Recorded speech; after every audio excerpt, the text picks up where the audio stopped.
Postscript Media, podcast for a changing planet. Hey, Climavores listeners, we hope you had a happy and safe Thanksgiving.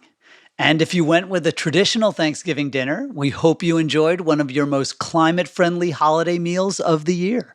Today, instead of our usual back and forth, we're bringing you last week's Climavores live conversation with Dr. Marion Nessel. She's a nutrition and food studies professor at NYU and author of Slow Cooked, An Unexpected Life in Food Politics. Tamar calls Marion the premier nutrition scientist of the Western world, but I just go with the nutrition goddess. And it's only a little bit of an exaggeration. In our conversation, we dug deep into why we believe what we do about food and nutrition, and where eating for the planet is and isn't the same as eating for your health. Plus, we answered some burning audience questions on climate and nutrition during the Q&A session at the end. So I'm Michael Grunwald. And I'm Tamar Haspel, and this is Climavores Live.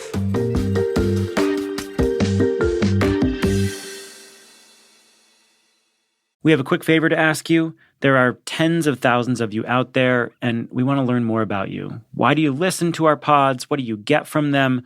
We have a 12-question survey linked at the top of the show notes. It'll take you 2 minutes to fill out, and we're also giving out 5 $100 Patagonia gift cards to respondents.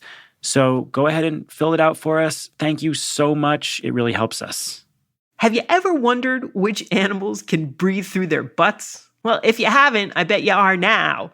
Ditto on what chainsaws have to do with human childbirth. The weirdest thing I learned this week, a podcast from Popular Science magazine, is here to help you with a deep dive into these stories and literally hundreds more. Join Rachel Feltman and the rest of the PopSci crew as they compete to share the most shocking, hilarious, enlightening, and most importantly, weird stories that they can find from the history of science, technology, medicine, and more. You can listen to The Weirdest Thing I Learned This Week wherever you get your podcasts. Is it too late to avert the climate crisis? How is our fossil fuel usage impacting everyday life? These questions may seem scary, but former UN climate chief Christiana Figueres believes there's hope. In her podcast, Outrage and Optimism, she and her co-hosts will break down the latest climate news, introduce you to the incredible activists making a difference, and maybe inspire you to play your part in averting climate change. Find Outrage and Optimism wherever you get your podcasts. Marion, I don't know how long we've known each other. The first time I called you up to ask you questions about nutrition was probably some 20-odd years ago. And since then, of course, I see that you are probably the most quoted, the most cited. So I think your title should be Premier Nutrition Scientist of the Western World. Well, I thought we agreed we were going to call her the nutrition goddess. I thought it was good heavens.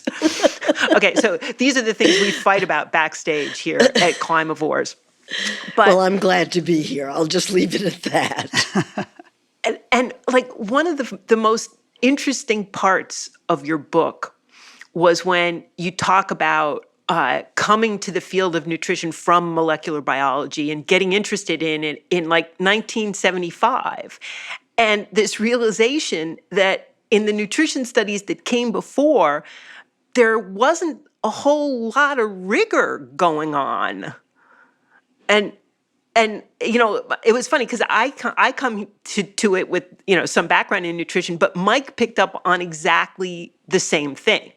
Right, it was incredible. You were just like assigned to teach some class when you had never done nutrition before, and you started looking up these studies that were supposedly authoritative. And it's like, oh, well, don't eat fats because we did a study on 6 inmates at a mental institution, or, you know. Can I tell you what my favorite one was? Yes. Yeah, I mean, my absolute favorite was, you know, and I tell this story because it was the first day I was preparing for this class. And I go to the library and I'm the first thing I find out is that there are no nutrition books that agree on what's required in the human diet. The lists were different for different reasons and for reasonable reasons. And I went to the library to look at the original studies, and I picked up this study done on vitamin C deficiency in a penitentiary in, I think, Kansas. And they put the prisoners on, and there weren't very many of them. I think there were 9 in that study. They put them on a vitamin C deficient diet. And during the study, 2 of the prisoners escaped. And I thought, oh, this is not a well-controlled clinical trial. Does that make the N 7 or 9? I don't know. I thought, really? And I just thought, oh, this is really fun, because it was difficult teaching molecular biology to undergraduates, but I thought teaching nutrition would be so much fun because they could read the original studies and critique them. And we could teach critical thinking in biology right in the first class, and they could do it, and they could do it. Well, Tamar and I both had the reaction when we read these stories, really about, because you got a very late start in this field, but it was almost like, I mean, obviously you had the fresh eyes and you saw that the emperor had no clothes. It was almost like the field got a late start. You kind of picked up this, this entire area and realized that we knew almost nothing about nutrition. No, I think that's not fair. That's really not fair. Mike exaggerates sometimes. In defense of nutrition science, it's very hard to do.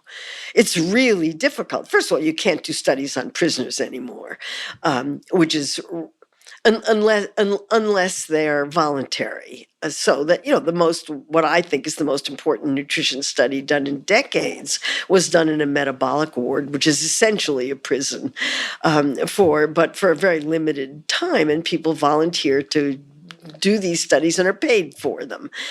So that changes the dynamic a little bit, but it's very difficult to do when people eat such complicated diets. And so the most intellectually challenging question in nutrition is, what do people eat? Or what do people eat? You can't, because diets are so complicated, and the variation in one person from day to day is greater than the variation from one person to another. So that makes it really, really hard. But I mean, there are things, I started my work in nutrition at the end of the vitamin era. The scientists had demonstrated there were factors in food that were essential for human nutrition. And by the time I started, they knew what they all were pretty much. There have been some changes since then, but they're very small. So that was, that was a kind of science that you could do and control. Yeah, deficiency diseases, you can study those. What's much, much harder is the switch to chronic diseases, heart disease, cancer, diabetes, obesity. Those kinds of things are much, much more difficult to study, and nobody's really figured out. There are lots of critiques, but nobody's really figured out how to do it better.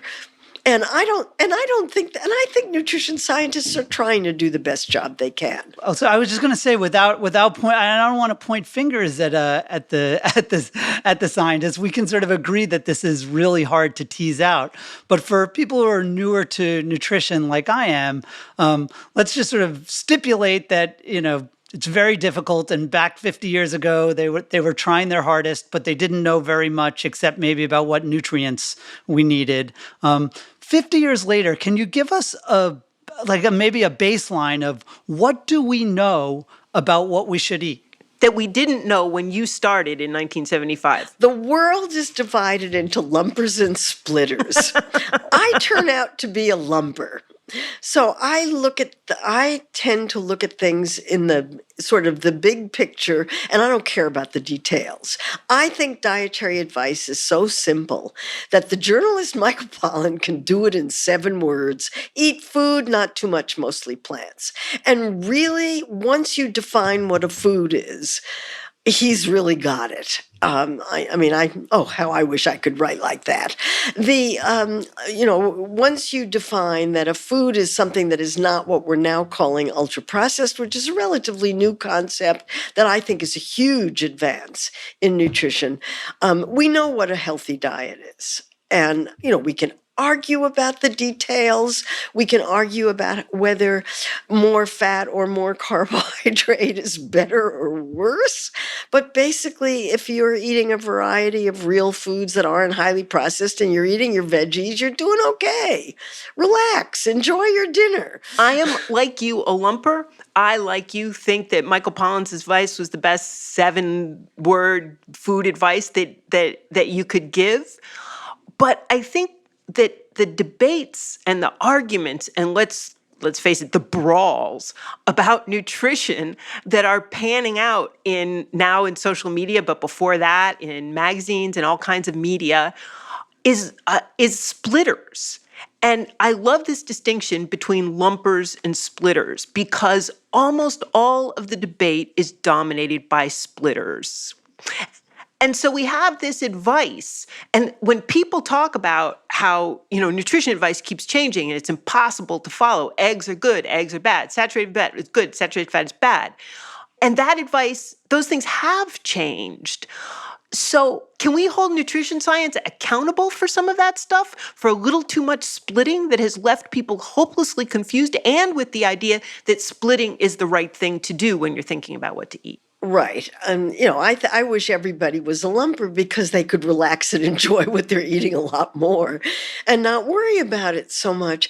But if you look at what's going on in the nutrition literature, it's just filled with splitting. That's what scientists do. They split.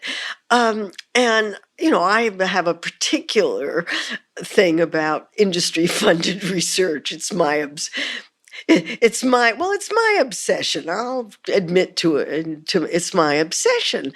And every time, I can look at the title of a study and figure out who paid for it. When you get to that point, there's something wrong with that. There's something wrong when the Academy of Nutrition and Dietetics owns stock in Nestle and PepsiCo. This is not a very good way of doing science. And I don't know whether it's because nutrition science got stuck. Where the field is moving now is into precision nutrition, which nothing could get splittier than this. This is nutrition advice to individuals, and forget public health advice. Okay, so if we can't even define a diet for humans in general, how can we do it for individuals? Well, we do, or you can do it for individuals. You can. They would argue that you can't do it. I think eat food, not too much, mostly plants, takes care of everybody. So maybe you can again for the layman, you've talked about how industry is sort of skewing the recommendations and skewing people's perceptions about what they should be eating. Can you talk a little bit about what are some of the specific misperceptions people have, and particularly the ones that you think these sort of bad studies or industry-funded studies are responsible for? What do people think they know that is wrong? Well, they think that one food makes a really big difference, or that one nutrient makes a really big difference, when it can't. In a diet. I love fruits and vegetables. I want people eating more fruits, vegetables, grains, nuts, and so forth. I just wish they would stop funding studies to demonstrate that blueberries are better than strawberries, or better than raspberries, or better than peaches. And every single one of them has funded studies to show that they've got more of one kind of antioxidant than another. What you're supposed to do is eat a variety of them.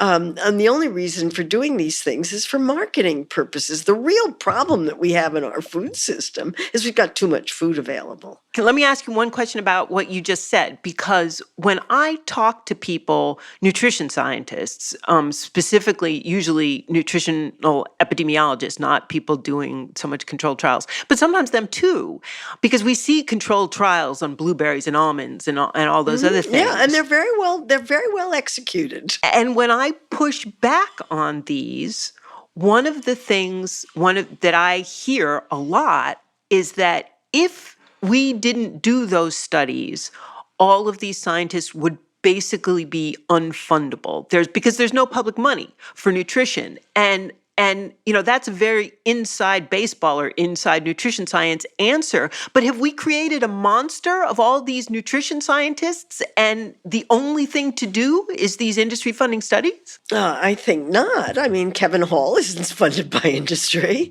I'm going to get into big trouble on this one, but, I think good science gets funded. If you're doing a study that's really important, you're going to get funding for it. But to demonstrate that blueberries are better than raspberries or strawberries or, any other kind of berry, or or the fights over fat and carbohydrate, that kind of thing, really? Well, let me take a step back then, because again, it's somebody who's and I'm a lumper too. But so my lump looking at this is whether it's because of bad science or because maybe people just aren't reading the science or people getting the wrong idea about the science. If the right answer is Mike Pollin's 7 words, that's not what Americans are eating, right? They're not eating mostly plants. They're not eating mostly food. They are definitely not eating not too much, right? So what's going wrong? My point about there's 4,000 calories available per capita in the food supply. That's twice as much as what the country needs on average, because that 4,000 calories applies to men, women, athletes, couch potatoes, and little tiny babies. It's everybody. So that's twice the amount of food available in the food supply than the population needs. What that does is set up a food supply that is enormously competitive. And if you're a food company trying to sell your product in the middle of that, you got a big, tough job to do. And the other thing that I say over and over and over again is that food companies are not social service agencies and they're not public health agencies. They're businesses with stockholders who have as their number one priority profits. Immediate higher returns on investment reported to Wall Street every 90 days. That's the system that they're in. So it's not that food industry executives are sitting around a table saying, how are we going to make Americans fat? How are we going to shove those Twinkies into you? They're going to talk about how to shove those Twinkies into you because they don't make any money if you're not buying those Twinkies. So the entire system is set up to get people to eat more food, not less. Because eat food, not too much, mostly plants, is terrible for business. It's just terrible. The problem, as you see it, and you and I have talked about this before, and I see it the same way, the problem isn't a knowing problem, because we know what constitutes a reasonable diet. The problem is a doing problem. And we have all of these researchers, all who both working on individual products and working on diets, who are still working on the knowing problem rather than what I think is the harder problem, which is the doing problem. How can scientists or nutrition science help people navigate this food environment where there's twice as many calories as they should be eating available? And it's in their face. It's designed to be overeaten. It's cheap. It's convenient. It's irresistible. Right, exactly. It's designed to be irresistible. Right. It's designed to be overeaten for all the reasons you just said. And how can these nutrition scientists, if we put them all out of work by taking away their industry funding, can they work on this other problem, the doing problem, the execution of what we already know a healthful diet is? Well, that requires behavioral science, and that's not what they're trained for. So what do we do with them? I don't know. I mean, that's a problem in society, and if you care about nutrition and you care about the nutrition profession, you want them all doing something about what to me is the most important public health nutrition problem in the United States today, which is that 74% of American adults are overweight or obese, and therefore at higher risk of all of these diseases. And we don't have a healthcare system in this country, so somebody's got to pay for that or not. Since you mentioned that 74% number, there is a segment of, I would say, the nutrition community, certainly the fat acceptance community, that pushes back against the riskiness of being overweight or obese. Can you comment on that, please? Sure. I mean, I don't think there's any question that it increases risk. The argument is at what level? At what level? And that's a legitimate argument. That really requires an enormous amount of investigation. There are real debates about it. Different studies find different things, but there's no question that at the higher levels, particularly, the risk is greatly increased. And you don't want that increased risk because we don't have a healthcare system that'll take care of it. We just don't. And therefore, and now we have COVID-19, and it's higher risk for COVID-19 as well. And all of the inequalities in society play out in this arena as well. And, if 74% of American adults are overweight is normal now. I look at pictures of my kids' classes. I'm old, my kids are old.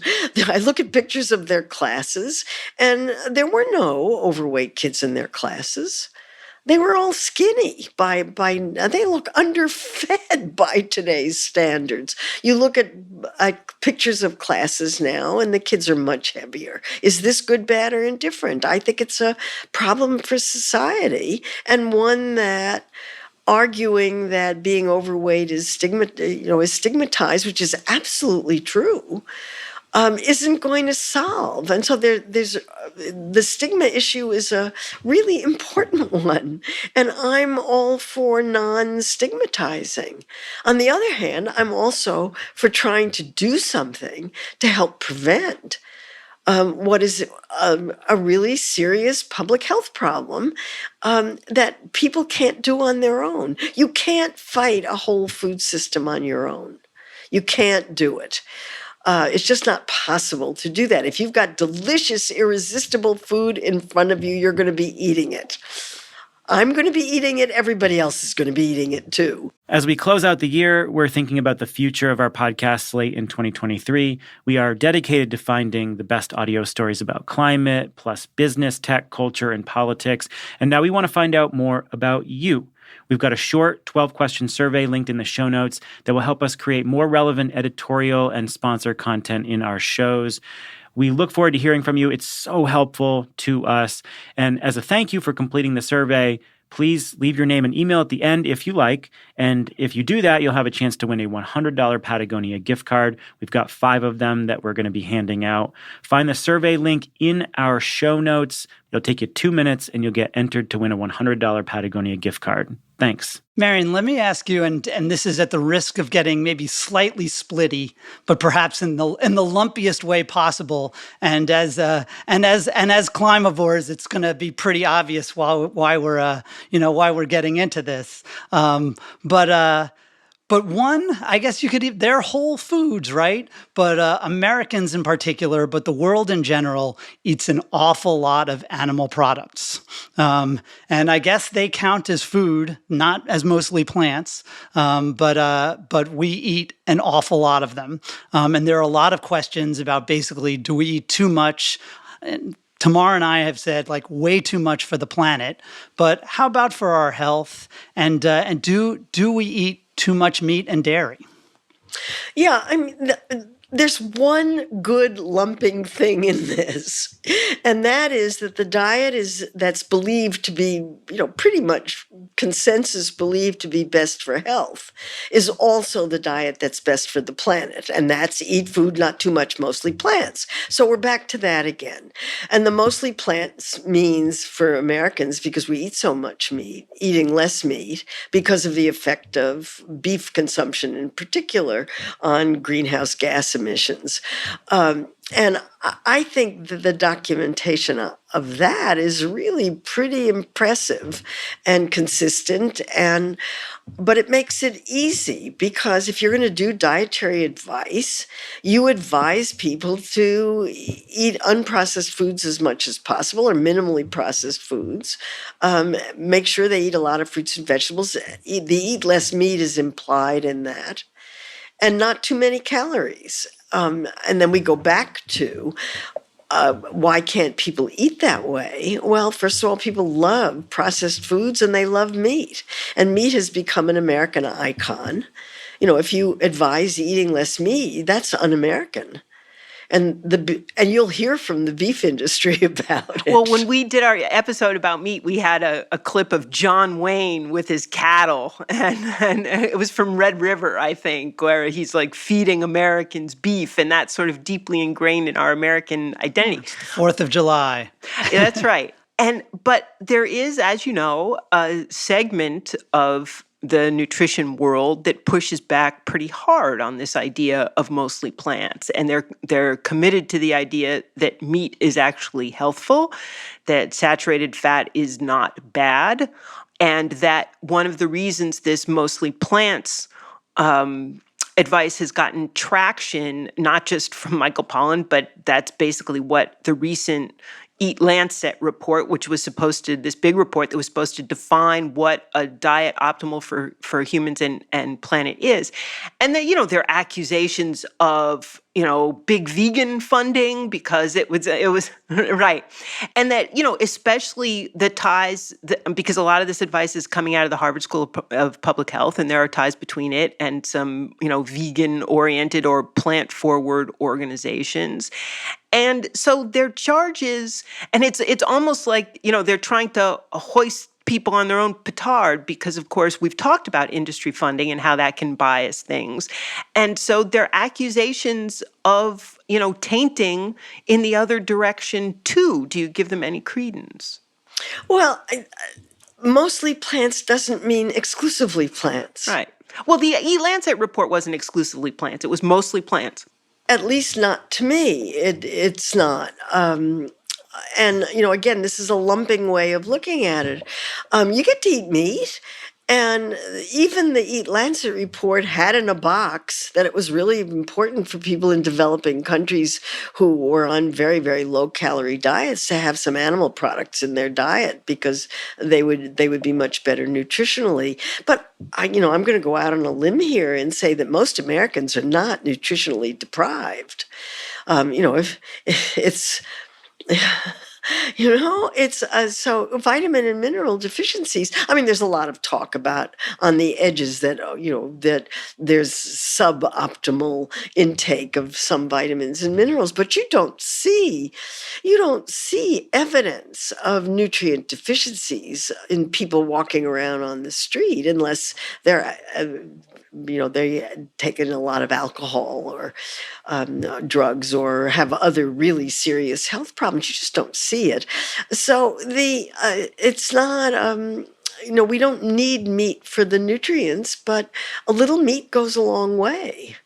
Well, Marion, let me pick a fight since we've been getting along too well. Enough of this warm bath of consensus, right?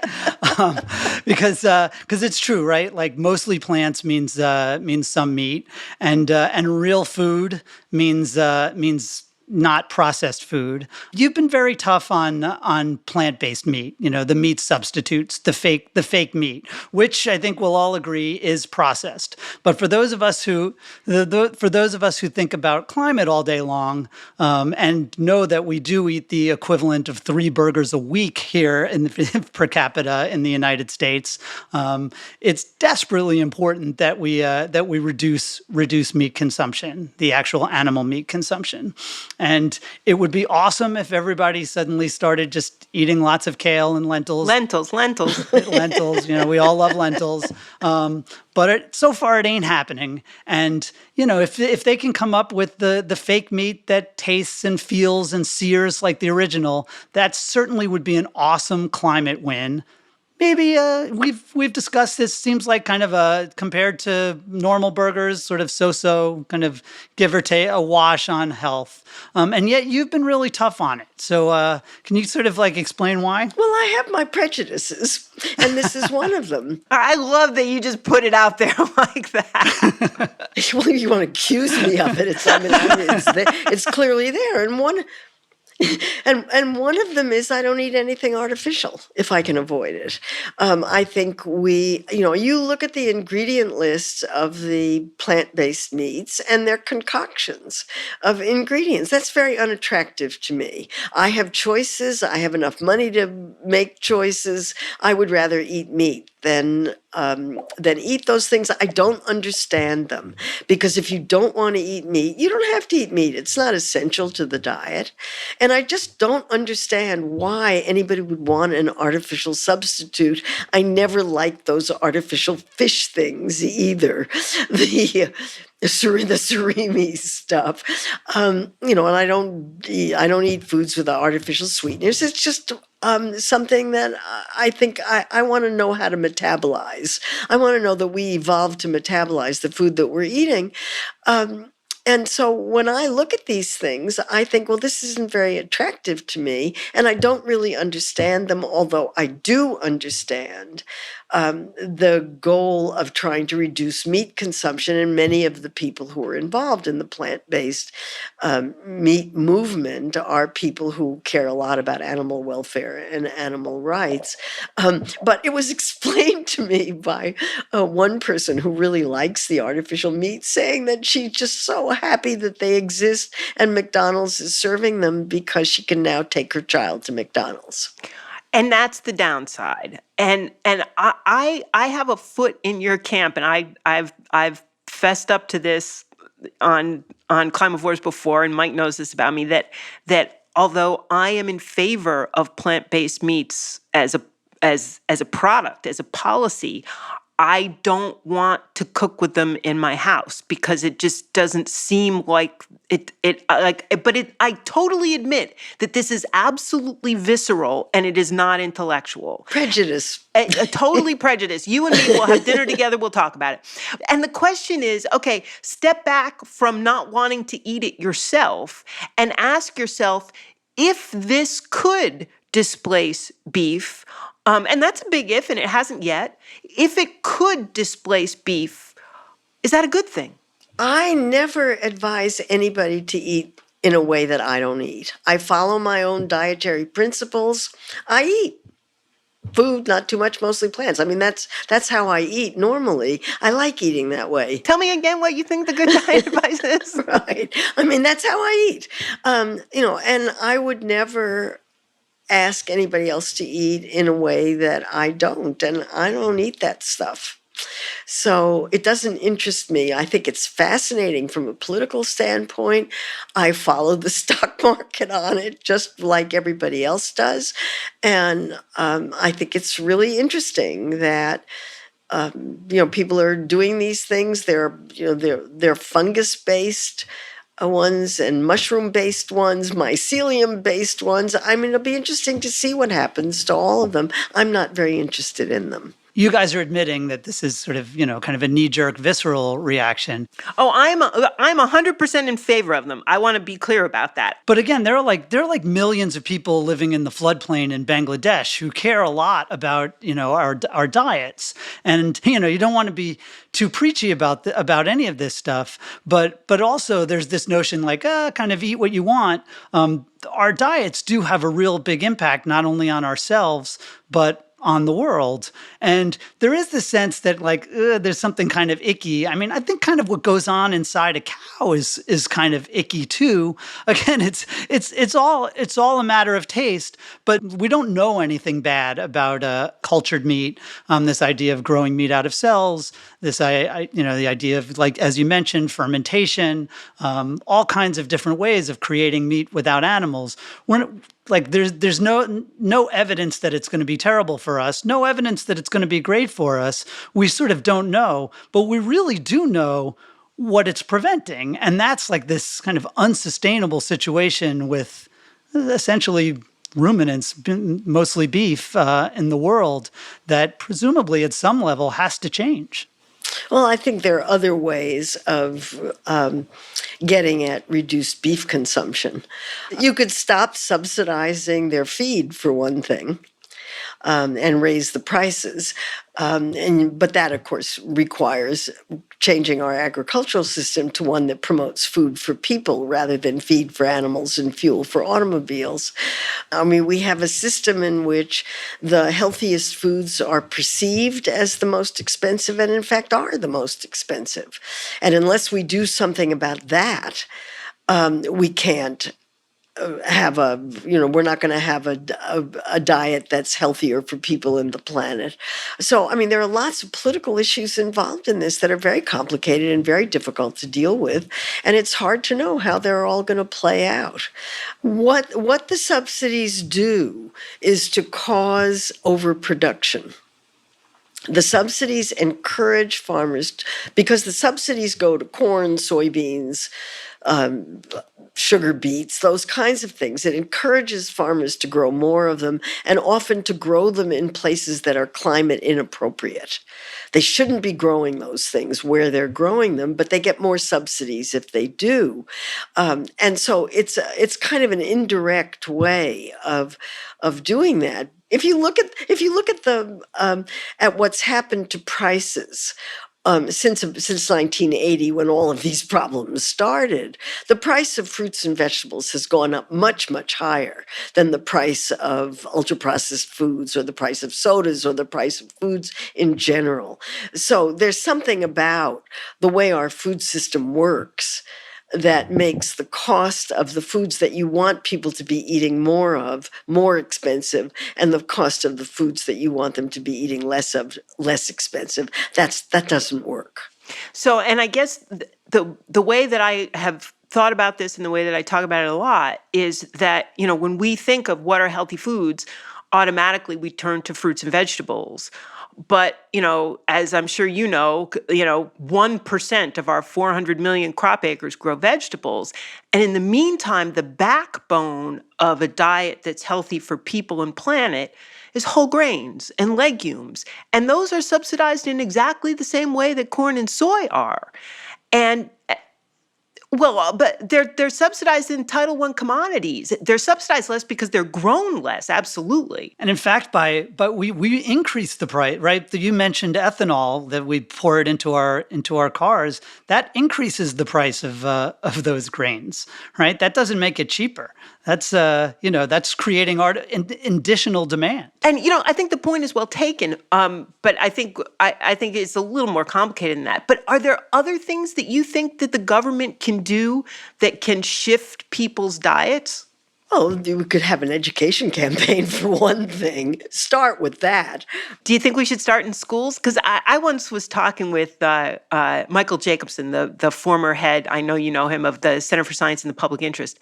And I asked him about changing people's diets. And he said that it's possible. He thinks that education, but it has to start with kids. He said we have to wait for, adults to age out, meaning die. Do you think adults are hopeless? I don't know. I mean, no, of course not. I think what happens in schools is really important, and I'm greatly in favor of schools that have garden programs. They're amazing to watch. They're just absolutely amazing, and they totally change the kids' relationship with foods. So it's possible to do that, but that requires money, and it requires time, and it requires a commitment, and it requires, whenever anybody says nutrition should be taught in schools, I want to know what they're teaching. Are they teaching lumping or splitting? If they're teaching about individual vitamins, I'm not interested. Do we have questions coming in? Stephen, we're down to the last 15 minutes here. I want to know what other people want to pick fights with Marion about. We're having too much fun. This just isn't working at all. Yeah, we do have a bunch of questions here. So one question is about a very popular subject, which is intermittent fasting. So let's talk about not eating food. What do you think about intermittent fasting? And does anyone have a take on whether reducing that calorie consumption is a good thing for the planet and for us. Well, I turn out to be a natural intermittent faster. I had no idea. You were on the vanguard. Yeah, I mean, really, I had no idea. I don't get hungry in the morning until about 11. And so I'm not eating between dinner, which is getting earlier and earlier these days, and 11 in the morning. That's intermittent fasting. I don't think to me, it seems completely normal. I don't think you should eat when you're hungry. I remember talking to you about low-carb diets, and the thing that you said was that if it restricts a whole category of food that tempts you and you tend to overeat, eliminating it altogether might be incredibly helpful. And it strikes me that any diet, whether it's when to eat or what to eat, if it helps people be more moderate, if it helps people eat less and be the weight they want to be, unless it's actively harmful, then that's a good thing. All diets work if they reduce calories. They all do. And people swear by their diets. That's fine. I don't judge what other people eat. Right, but it's all just, like if the outflow is more than the inflow, you're good, and if if it's the reverse, you're not. I mean, I haven't stopped thinking about ice cream since you mentioned it 5 minutes ago. Sorry. So, Is there any in the house, Mike? I'm at Mike's house, and so if he's got ice cream, we're going for it afterward. I'm particularly fond of ginger. Anyway, that's my current favorite. But yeah, it's, if you can't keep it in the house, then you shouldn't have it if it's something that you're going to overeat, that you have to figure out how to manage that. That's what I do. I have struggled with my weight my whole life, and I'm winning now, but I didn't always. And the thing that I do, you open my pantry and you find like onions and there's a chicken in the refrigerator and there's some, collard greens and frozen corn. And there's almost nothing you can just pick up and eat, because if there's something you can pick up and eat, I'll pick it up and eat it. You'll pick it up and eat it, right. We have a question in here about food price inflation. We previously did an episode on this, but I think it's worth revisiting. And I think we want to be careful about how we talk about, using a crisis to change people's behavior. And that was part of what we discussed in the episode. But there is a question about whether food price inflation, whether there is an opportunity to get people to adjust their diets and how you feel about that. So I would love to hear how you put that into context. I mean, here we're talking about people who don't have enough money to buy food. And, that's the unfairness of so much of society is that the burdens of whatever is happening fall heaviest on the people who have the least resources to manage it. And this is another one of those just unbelievably unfair things that's happening. So I leave people alone at this point. Just get by. Do what you have to do to get by. And to bring it to the climate again, while we've talked about particularly the Western diet, Americans eating too much, that there's definitely not a scarcity problem here. Around the world, we've got 1 billion hungry people, and the answer for hunger and for climate as well is we're going to need a lot more food. We need to make more of it without using more land, just not here. We're going to have to redistribute food because we've got 2,000 calories a day in the United States that are not being used. And then we could talk about food waste too. It's built into the system. We have another question in here about alternative proteins. Oh, we can fight again. We got your take on some of the beef alternatives, but this question is specifically identifies bugs. I'm wondering if you have any non-processed alternatives that you're interested in. And then I'll throw in, I'd love to hear your perception on things like lab-grown meat and some of these cutting-edge food tech solutions. So I'll leave it at that. Yeah, the food tech solutions, I haven't tasted any of them. That's my first question always, is how does it taste? So I'm withholding judgment on that. I'm not convinced that they can. I'm concerned about several issues with the lab-grown stuff. Can they do it safely? Can they do it to scale? How does it taste? And what's it going to cost? Those are my questions.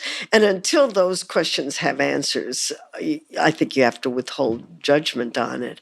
But in theory, it's a great idea. I don't know. In theory. What was the other one? Bugs. The bugs. Everyone wants to know about the bugs. Well, I'm not a very adventurous eater, but I think they're fine. And there are lots of cultures that have eaten insects for a very, very long time and love them and, find them tasty and crunchy and they're a source of protein and vitamins and minerals. I don't have any problem with it. They're food. Absolutely. But I will, here's a hill. Mike accuses me of having many hills I will die on, but here's one that Americans won't eat insects. And I think one of the best things about the plant-based meats is that it means we don't have to eat mealworms. Don't have to eat insects. Yeah, but we'll eat animals that eat insects. And I think that's, and then hopefully we can maybe that's a way to upcycle use the stuff protein. we're feeding to the animals to make those fake meats. As someone who grew up eating copious amounts of crickets and grasshoppers, I highly recommend them. Did you? Oh, yeah. How were they prepared? Fried up in butter. Right. Anything that's fried is good. Delicious. Yeah, shoe leather, and I'm in. Right. Okay, we have one final question about books that you recommend. But before we get into that question, I am just going to do you all a favor and talk about your books for a second so that people are aware, because I just want to mention we are talking to Marion because she has a new book out. It's called Slow Cooked: An Unexpected Life in Food Politics. It's a memoir. So it's a memoir, yes. So if you we're going to ask for book recommendations here from all of you, but I just want to make sure that you're aware of her new book coming out, and then Tamar's book, which is called To Boldly Grow. Also highly recommended. I blurbed it. And then Mike has got a book. Marion blurbed it. Marion's book tells you more about nutrition, but I'm going to say mine's funnier. And then Mike has a column at Canary Media as well on food. So those are some resources you should check out.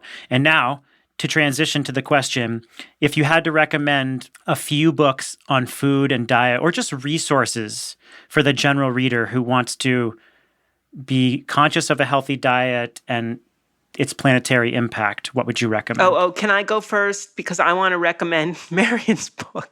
Because it's been on my shelf. When did you write What to Eat, Marion? 2006. I'm working on a second edition even as we speak. I have had that book on my shelf and gone back to it over and over, and I think it's aged pretty well. And it's a thick book. It's like this thick, and it gives you a really good rundown of nutrition in great Marion Lumpers style. And if I can recommend another one of my books, it's the cartoon book, because that is a quick and easy and I think very funny introduction to all of the same content. And it's called Eat, Drink, Vote, An Illustrated Guide to Food Politics. It has 200 cartoons in it. They're great. Gosh. Well, I haven't read a lot of nutrition books, but on climate stuff, the book I've been recommending lately is The Wizard and the Prophet by Charles Mann, which gets more into some of these agricultural questions, but it really goes to the heart of a lot of what we've talked about today. This idea of kind of technology versus nature. All of these questions are at the heart of it, and basically at the heart of these questions about food and climate change. Well, thank you, everyone, for attending this live episode. Thanks, Mike and Tamar. Go check out Climavores anywhere you get your pods. You'll get tons and tons of episodes on everything from beef to soy to your Thanksgiving dinner, and we'll be covering regenerative agriculture. Thank you so much to Marion. Again, you can check out her new book, Slow Cooked: An Unexpected Life in Food Politics, and we're really grateful for your participation. Thanks a lot. Oh, glad to be here. This was fun. Thanks, Marion. And Mike, I'll meet you in the kitchen. Where else?